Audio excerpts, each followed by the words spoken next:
এখানে আজ রিত বলল রান্না করতে হবে না, চলো বাইরে খাওয়াতে নিয়ে যাবো। তো আমরা বেরিয়ে পড়েছি খেতে যাব বলে। দেখো আর বাইরে বেরিয়ে দেখি না ওয়েদারটা এত সুন্দর, মানে কি বলবো, এটা ঠিক পুজোর 1.5-2 মাস আগে একদম বাইরে ওয়েদারটা দারুণ সুন্দর হয়ে যায়।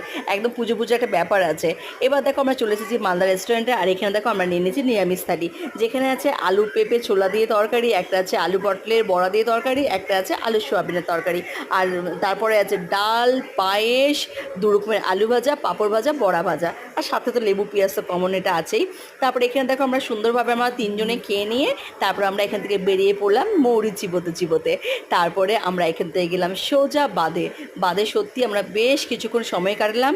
তারপরে আমরা ওখান থেকে বেরিয়ে রিত আরও অনেক জায়গায় ঘুরালো, বিভিন্ন জায়গায় আমাদেরকে ঘুরিয়েছে, যত মানে ছোটো শহর, মানে শহরটা পুরোটাই আমাদেরকে ঘুরিয়েছে।